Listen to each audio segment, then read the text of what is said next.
Hello दोस्तों, नमस्कार। मैं रोहित कुमार बिंद्रा, आप सभी का बहुत बहुत स्वागत है हमारे और आपके यूट्यूब चैनल वाईफाई मनोरंजन स्टडी में।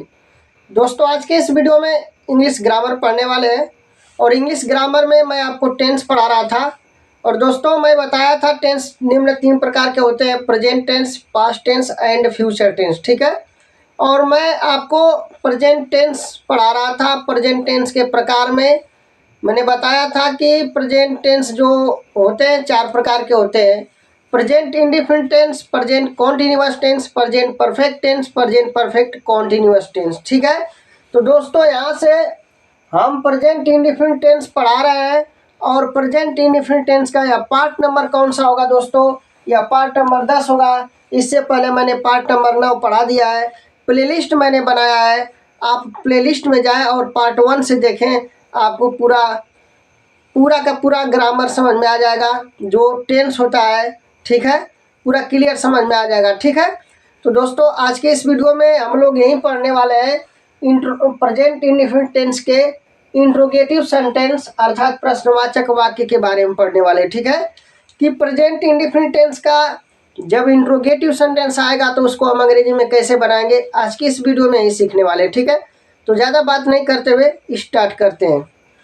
तो यहाँ से आप देख सकते हैं मैंने हेडिंग लगा दिया है, present indefinite tense interrogative sentence प्रश्नवाचक वाक्य। ठीक है, तो ध्यान से सुनिएगा। प्रेजेंट इंडेफिनिट टेंस का जो इंट्रोगेटिव सेंटेंस होता है वह 2 प्रकार से बनता है। एक तो वाक्य क्या से शुरू होगा, स्टार्टिंग में क्या आएगा दोस्तों? स्टार्टिंग में क्या से शुरू होगा, तब के लिए रूल क्या है, नियम क्या है, हम जानेंगे। जैसे कह दिया जाए, क्या तुम घर पर पढ़ते हो? ठीक है, घर पर पढ़ते हो, एक प्रकार का इस ये हो गया। ठीक है, एक प्रकार तो ये हो गया। स्टार्टिंग में क्या आएगा, क्या तुम घर पर पढ़ते हो? ठीक है, क्या घर पर तुम पढ़ते हो, तो एक प्रकार तो ये आ गया, क्या तुम घर पर पढ़ते हो। ठीक है, दूसरा का प्रकार क्या होता है मैं आपको बताऊंगा। दूसरा का प्रकार क्या होता है दोस्तों, याद रखिएगा। तुम क्यों उसे पीटते हो? तुम क्यों उसे पीटते हो? ठीक है, दूसरा प्रकार ये है दोस्तों, बीच में प्रश्नवाचक शब्द बीच में आ गया। ठीक है, तो दूसरा का प्रकार ये है। तो प्रेजेंट इंडेफिनिट टेंस में इंट्रोगेटिव सेंटेंस 2 प्रकार से पढ़ने वाले हैं।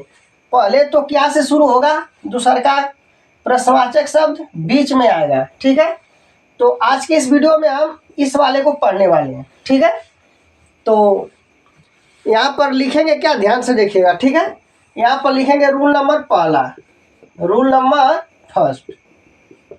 तो रूल नंबर फर्स्ट में क्या लिखने वाले हैं दोस्तों, ध्यान दीजिएगा। लिखेंगे जब प्रश्नवाचक वाक्य, ठीक है, जब प्रश्नवाचक वाक्य, जब प्रश्नवाचक शब्द, ठीक है, जब यहाँ से आपको लिखना है, जब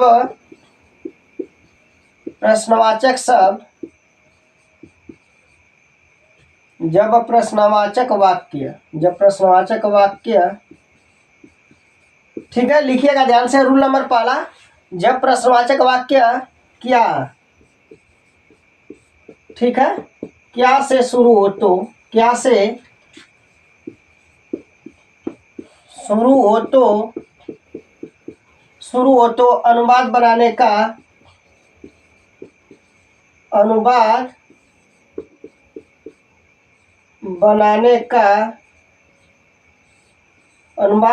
का नियम। ठीक है, तो इसे थोड़ा मिटा देते हैं तो हम आपके बताते हैं। तो लिख लीजिएगा, जब प्रश्नवाचक वाक्य क्या से शुरू हो तो अनुवाद बनाने का नियम। तो इसका नियम क्या हम आपको बताएंगे बनाने का नियम। ठीक है, तो ध्यान से देखना आपके, इसका नियम क्या है अर्थात इसका सूत्र क्या है, बताते हैं। तो सबसे पहले याद रखिएगा, यहाँ पर लिखेंगे हम सूत्र। ठीक है, जब प्रश्नवाचक वाक्य क्या से शुरू, स्टार्टिंग में क्या आ जाए तो उसके लिए फार्मूला क्या होता है मैं आपके बता देता हूँ। ठीक है, तो यहाँ से आप लिखेंगे डू या डज, ठीक है, डू या डज मतलब सहायक क्रिया, फिर क्या लिखोगे आप, कर्ता, सहायक क्रिया फिर कर्ता, फिर आपको क्या लिखना है, सहायक क्रिया स्टार्ट होगी इसके बाद कर्ता, ठीक है, याद रखना, इतनी बात याद रखना आपकी। फिर मुख्य क्रिया, मुख्य क्रिया प्लस कर्म, प्लस क्या होता है, अन्य बातें, अन्य बातें प्लस क्वेश्चन मार्क, ठीक है, इतनी बात आपके ध्यान रखना है, ठीक है। तो जब प्रश्नवाचक वाक्य क्या से शुरू होगा तो हम जब भी उसको अंग्रेजी में कन्वर्ट करेंगे तो दोस्तों याद रखना सहायक क्रिया स्टार्ट में लिखेंगे, स्टार्टिंग में सहायक क्रिया, इसके बाद कर्ता, इसके बाद मुख्य क्रिया, फिर कर्म, फिर अन्य बातें, फिर लास्ट में क्वेश्चन मार्क का चिन्ह लगा देंगे, ठीक है। तो सबसे पहले कर्ता से पहले, अच्छा हम लोग ये जान लेते हैं कि कुछ प्रश्नवाचक शब्द क्या क्या है, ठीक है। तो मैं यहाँ पर लिख देता हूँ, यहाँ पर डिब्बा बना के मैं लिख देता हूँ भाई, इस डिब्बे के अंदर मैं लिखता हूँ, ठीक है, कुछ प्रश्नवाचक शब्द, कुछ प्रश्नवाचक, कुछ प्रश्नवाचक शब्द निम्न है, निम्न है, ठीक है, निम्न है। तो ध्यान से देखिएगा, मैंने क्या बताया, इस डिब्बे में कुछ प्रश्नवाचक शब्द निम्न है, तो मैं कुछ प्रश्नवाचक शब्दों को लिख दे रहा हूं, आपको याद कर लेना, ठीक है। तो पहला प्रश्नवाचक शब्द क्या हो जाएगा, वाई, ठीक है, दूसरा क्या हो जाएगा, वाट, दूसरा क्या हो जाएगा, वाट, वाई माने क्यों होता है लिख लीजिएगा, ठीक है, वाट माने क्या होता है, इतनी बात आपके ध्यान रखना, ठीक है। तीसरा का वेन माने कब, वेन माने क्या होता है, कब, ठीक है। चौथा वेयर, वेयर माने कहाँ, ठीक है, ध्यान रखिएगा। इसके बाद पांचवा, ठीक, ये सारे के सारे प्रश्नवाचक शब्द हैं, इनको आपको अच्छे से नोट कर लेना, ठीक है। इसके बाद हूँ माने कौन होता है लिख लीजिएगा, हूँ माने क्या होता है, कौन, तो इसे नोट कर लीजिएगा, ठीक। विच माने कौन सा, छठवां लिख लीजिएगा, और यहाँ से आपको लिखना है 6 नंबर विच, विच माने कौन सा, ठीक है, कौन सा, ठीक। तो इन सभी को आपको याद रखना है, ये सारे के सारे यहाँ पर मैंने जो भी लिखा ये सभी के सभी प्रश्नवाचक शब्द हैं, ठीक है। अगर आपसे पूछा जाए प्रश्नवाचक शब्द के नाम बताइए तो आपको यही इसी में से बता देना है। वाई माने क्यों होता है, व्हाट माने क्या, वेन माने कब, वेयर माने कहाँ, ठीक है, हूँ माने कौन, ठीक, विच माने कौन सा, हूँ माने कैसे, ठीक है, HOW। सातवां लिख लीजिएगा, हाउ माने, हाउ माने क्या होता है, कैसे, ठीक है। तो ये सारे के सारे आपको नोट कर लेना भाई, सभी के सभी प्रश्नवाचक शब्द हैं, ठीक है। तो चलिए आप एक उदाहरण लेते हैं और आपको बताते हैं, ठीक है। तो यहाँ से हम आपको उदाहरण बताएंगे, ठीक, उदाहरण याद रखिएगा। प्रेजेंट इंडेफिनिट टेंस का जो इंट्रोगेटिव सेंटेंस होता है उसमें रूल नंबर पहला और दूसरा पढ़ना पड़ता है। तो रूल नंबर पहला क्या होता है, मैं यहाँ पर आपके लिखवाया था, जब प्रश्नवाचक वाक्य क्या से शुरू हो, ठीक है, स्टार्टिंग में क्या आ जाए, जो प्रश्नवाचक शब्द यहाँ पर आप देख रहे हो क्या, व्हाट माने क्या होता है ना, क्या से शुरू हो तो अनुवाद बनाने का नियम अर्थात सूत्र क्या है, ठीक। सूत्र क्या दोस्तों, सहायक क्रिया 2 होती है, प्रेजेंट इंडेफिनिट टेंस की सहायक क्रिया कितनी होती है, 2 होती है, आपके पता है। तो डू या डज लगा देंगे, इसके बाद कर्ता का नंबर, इसके बाद मुख्य क्रिया, फिर कर्म, फिर अन्य बातें, लास्ट में क्वेश्चन मार्क आपके लगाना है, ठीक है। तो उदाहरण लेते हैं, उदाहरण नंबर पहला, ठीक है। उदाहरण नंबर पहला करा, क्या हुआ, किताब पढ़ता है, लिखिएगा क्या वह, क्या वह किताब पढ़ता है, ठीक है। प्रश्नवाचक शब्द यहाँ, प्रश्नवाचक चिन्ह यहाँ पर लगाना पड़ेगा, ठीक है। तो इसका वाक्य कैसे बनेगा याद रखिएगा, याद रखिए यहाँ से क्या शुरू में आ गया, क्या शुरू में आ गया मेरे भाई, क्या जब शुरू में आ गया तो ये फार्मूला ये वाला लगेगा, यानी क्या का मीनिंग नहीं लिखेंगे, क्या का मीनिंग नहीं लिखेंगे मेरे भाई, नहीं लिखेंगे, डायरेक्ट सूत्र पहला नंबर क्या लिखेंगे, सहायक क्रिया। तो भाई सहायक क्रिया तो दो है अपने पास, सहायक क्रिया कितनी है, सहायक क्रिया दो है, तो सहायक क्रिया कर्ता के अनुसार लगेगी।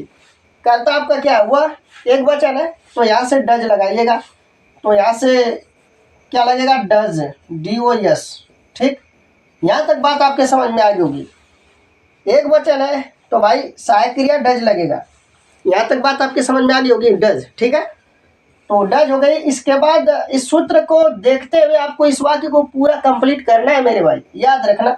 कर्ता, तो इस पूरे वाक्य में आपको कर्ता कैसे पता चलेगा, आप कौन का प्रश्न करिए, कौन का प्रश्न करिए, कौन किताब पढ़ता है वह, उत्तर में क्या आ रहा है वह, यानी वह करता हुआ, तो वह का मीनिंग क्या होगा, ही होगा, डज ही। ठीक, यहाँ तक कंप्लीट हो गया। सहायक क्रिया आपने लिखा, कर्ता लिखा, इसके बाद मुख्य क्रिया, याद रखिएगा मुख्य क्रिया कहाँ होती है, इस पूरे वाक्य में मुख्य क्रिया कहाँ होती है, सबसे लास्ट में होती है, सबसे लास्ट में होती है मेरे भाई, सबसे लास्ट में।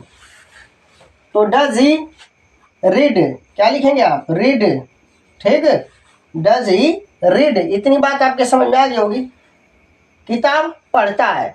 ठीक है, रीड ए बुक, क्या लिखेंगे यहाँ से, ए बुक, लास्ट में क्वेश्चन मार्क। तो मेरे भाई क्या वह किताब पढ़ता है, इसकी अंग्रेजी बनेगी does he read a book. I hope कि आपके बात समझ में आ गई होगी। मैंने कुछ किया नहीं मेरे भाई, इस सूत्र के अनुसार ही मैंने इसको लिख दिया यहाँ पे। ठीक है, अब लेते हैं उदाहरण नंबर 2, उदाहरण नंबर दूसरा लेते हैं भाई। क्या तुम्हें एक कलम, क्या मैं लिखिएगा, क्या मैं तुम्हें, क्या मैं तुम्हें एक कलम देता हूँ, मैं तुम्हें एक कलम देता हूँ। ठीक है, ध्यान से देखिएगा, वाक्य अगला आ गया मेरे भाई, क्या मैं तुम्हें एक कलम देता हूँ। ध्यान रखिएगा यहाँ पर जो वाक्य स्टार्टिंग वाक्य से, तो भाई आपने क्या का ही रूल पढ़ा है कि स्टार्टिंग में सहायक क्रिया लिखेंगे, फिर बाद में कर्ता, इसके बाद मुख्य क्रिया, कर्मण्य बातें। जब क्या आ जाए मेरे भाई, क्या का नहीं लिखेंगे, क्या का मीनिंग नहीं लिखेंगे। यहाँ पर मैंने सूत्र लिखवाया है, सहायक क्रिया से स्टार्ट करेंगे, तो अपने पास दो सहायक क्रिया मेरे भाई, अपने पास दो सहायक क्रिया है, तो दो सहायक क्रिया तो कर्ता के अनुसार सहायक क्रिया आप लगाएंगे। अगर कर्ता बहुवचन होगा, कर्ता बहुवचन होगा तो हम डू का प्रयोग करेंगे, और एक वचन होगा तो हम डज का प्रयोग करेंगे। इतनी बात आपके ध्यान रखना। ठीक है, तो भाई कर्ता बहुवचन है इसलिए आप पक्का लगाएंगे आप डू। ठीक है, इसके बाद कर्ता का नंबर है, तो इस पूरे वाक्य में कर्ता कैसे पता करेंगे, कौन का प्रश्न करेंगे आप कौन का प्रश्न करेंगे, तभी आपके कर्ता पता चलेगा, तभी कर्ता पता चलेगा मेरे भाई। तो मैं प्रश्न करता हूँ, कौन तुम्हें एक कलम देता है, मैं, उत्तर में क्या रहा, मैं, यानी मैं का अंग्रेजी क्या होगी, आई। ठीक है, तो डू आई, इसके बाद मुख्य क्रिया का काम है, तो वही याद रखना इस पूरे वाक्य में मुख्य क्रिया जब लास्ट में रहती है, वाक्य के लास्ट में मिलती है, इतनी बात आपके ध्यान रखना। ठीक है, तो यहाँ पर क्या हो जाएगा, डू आई गिव, गिव माने देना होता है या देता। ठीक है, तो तुम्हें बोला है तुम्हें एक कलम देता हूँ, तो यहाँ पर क्या लिखें, गिव यू, गिव यू। एक कलम, तो एक कलम का मीनिंग क्या होगी, ए पेन होगी। ठीक है, give you a pen, PEN pen, और क्वेश्चन मार्क। ठीक है, तो दोस्तों क्या मैं तुम्हें एक कलम देता हूँ, इसकी अंग्रेजी बनेगी do I give you a pen. ठीक है, तो पूरा वाक्य कंप्लीट हो गया। ठीक, उम्मीद है कि आपके समझ में आ रहा होगा। तो इस प्रकार का जो भी वाक्य होगा, कोई भी वाक्य होगा, यहाँ जब क्या से शुरू होगा तो हम इसी सूत्र के अनुसार लगाएंगे, इतनी बात आपके ध्यान रखना। ठीक है, तो नोट कर लीजिए, अभी इसका दो उदाहरण और आपके बता देता हूँ ताकि क्लियर समझ में आ जाए। ठीक है,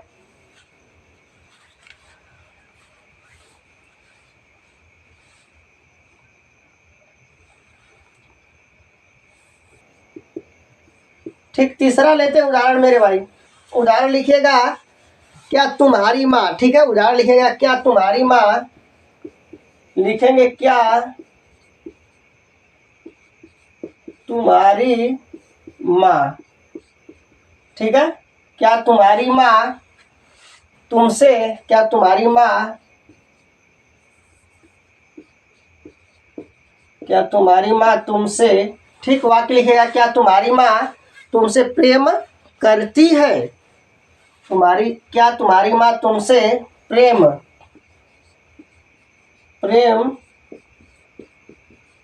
करती है, ठीक है। तो इस वाक्य को अंग्रेजी में कन्वर्ट करना है भाई।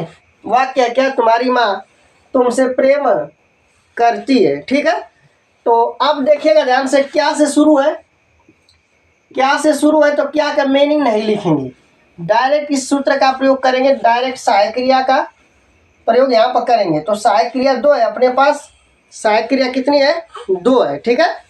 तो सबसे पहले कर्ता देखेंगे तो योर मदर, तुम्हारी माँ, एक वचन है तो डज लगाएंगे भाई, क्या लगाएंगे यहाँ पे, does, does your, YOUR, your mother, ठीक है।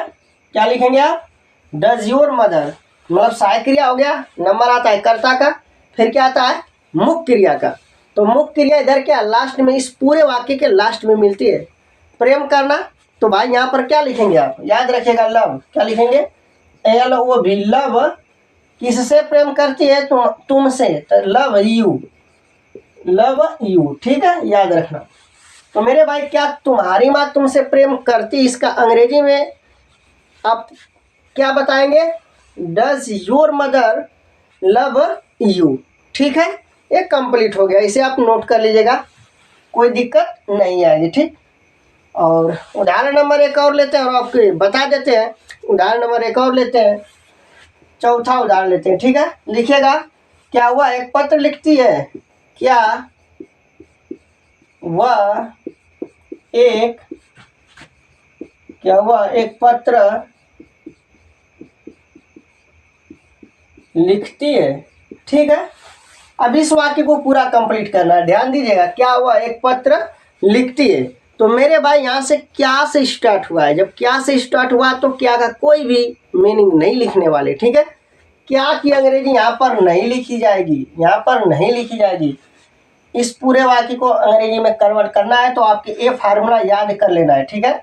स्टार्ट होगा सहायक क्रिया से, फिर कर्ता, मुख्य क्रिया, कर्म, अन्य बातें, लास्ट में क्वेश्चन मार्क का चिन्ह लगा देंगे, ठीक है। तो यहाँ पर कर्ता एक वचन है तो डज का प्रयोग करेंगे, ठीक है, डज सहायक क्रिया का प्रयोग हो गया। इसके बाद आपको कर्ता लिखना है, ठीक है। डज लिखती है मतलब लड़की है तो डज सी हो जाएगा। इसके बाद मुख्य क्रिया, तो लिखना मुख्य क्रिया क्या, राइट, राइट एक पत्र, राइट अ लेटर, LETTER, और लास्ट में क्या लगा देंगे, क्वेश्चन मार्क, ठीक है। तो does she write a letter. तो उदाहरण नंबर चौथा भी कंप्लीट हो गया, ठीक है दोस्तों। तो उम्मीद है कि प्रेजेंट इंडेफिनिट टेंस के इंट्रोगेटिव सेंटेंस का जो रूल नंबर पहला होता है आपके समझ में आ गया होगा, ठीक है। तो दोस्तों यदि यह वीडियो आपको अच्छा लगा होगा तो लाइक शेयर एंड सब्सक्राइब जरूर कर दीजिएगा, ठीक है। फिर मिलते हैं अगले वीडियो में। जय हिंद, जय भारत।